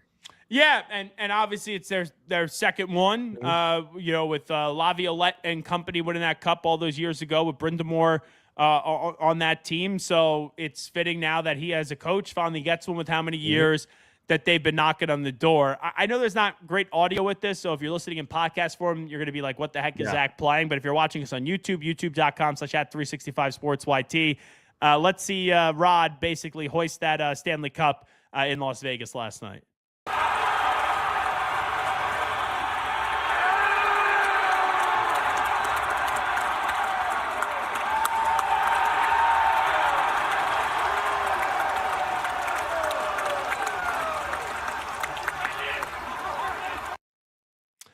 I'll tell you, I don't think there's a better thing in sports right now that if you're a player than winning a Stanley Cup in Vegas.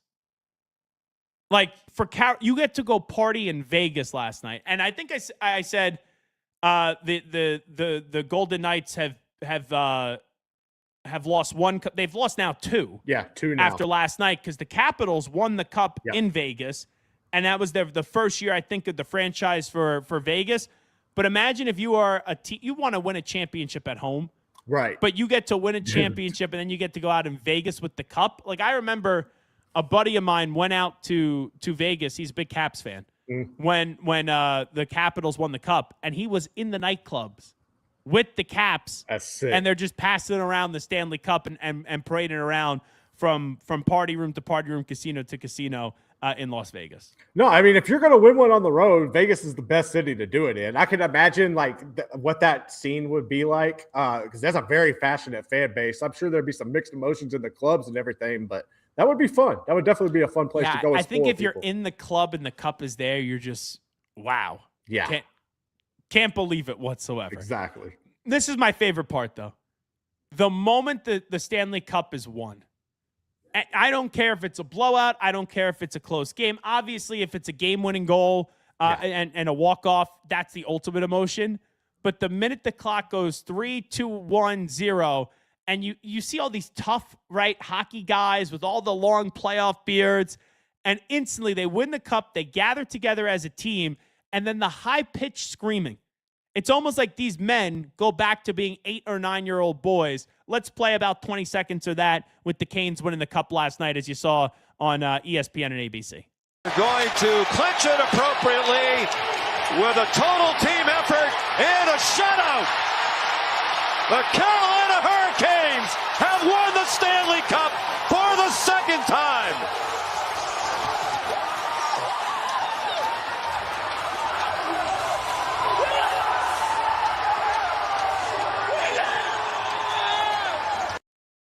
So there you go. What a weekend of sports, by the way. Knicks win a championship in 5 games. Hurricanes win a Stanley Cup in 6 games.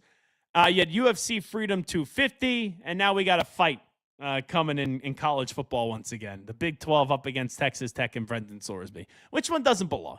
We always know that it's a Texas Tech situation. So good weekend of sports there, Garrett, for us. Oh, you do. Absolutely. You got some World Cup action and some College World Series. I was glued. I was content all week. Where are we at in the so I don't pay attention to the College World Series, but what can you tell me on that, Mr. College World Series? So right now you have West Virginia fell yesterday to North Carolina. They will play Troy who defeated Troy beat yesterday. I cannot remember who Troy beat. But they will play in the losers bracket to see who goes on and continues. You had Georgia beat Texas. You had Oklahoma beat Bama. Those were the games I watched, but it was some good baseball. Definitely some good college baseball. When do we get to the finals? It's going to be a couple weeks. This thing takes forever, it feels like. It's fun, man. It's a tournament.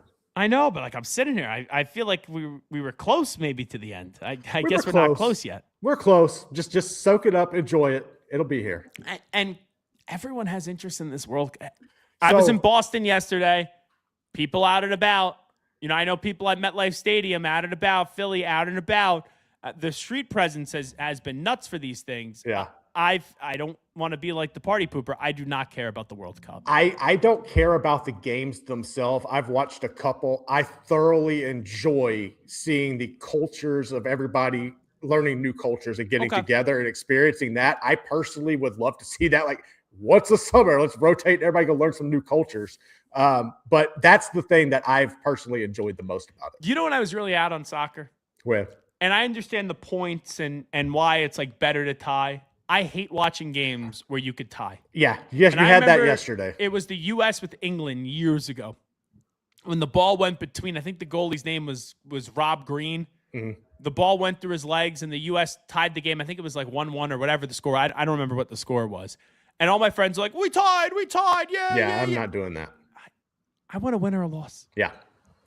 Like, I understand the point advantage and all that. I'd rather lose than tie. A tie to me, it's like kissing a family member or something like that. It's just not right. No, you should be able to at least like do a shootout or something like you have in hockey. There needs to be a winner. I agree with that. That's one thing that bugs the hell out of me, and the flopping all the time. But it's okay. I get why people are entertained by it. All righty, that will do for the Zach Gelb Show right here on 365 Sports. We'll be back tomorrow from 12 to 2 p.m. Eastern Time, 11 a.m. to 1 p.m. Central. The Knicks are world champions. The Carolina Hurricanes are world champions as well. Justin Gaethje put on a resilient comeback on the UFC White House card, and we'll continue to update you tomorrow on whatever does transpire from the Brendan Sorsby situation. Garrett, Logan, Andrew, great job as always. Big thanks to each and every one of you for tuning on in and participating. Whether we agree or disagree, we do appreciate you guys being on in and having some fun with us on a Monday. We'll be back tomorrow. I'm Zach Gelb. You can follow me on Twitter and Instagram at Zach Gelb, ZachGelb. You could also get at me on TikTok at The Zach Gelb Show. YouTube.com/@365SportsYT. YouTube.com/@365SportsYT. Make sure you subscribe. We out. Bye-bye. Peace.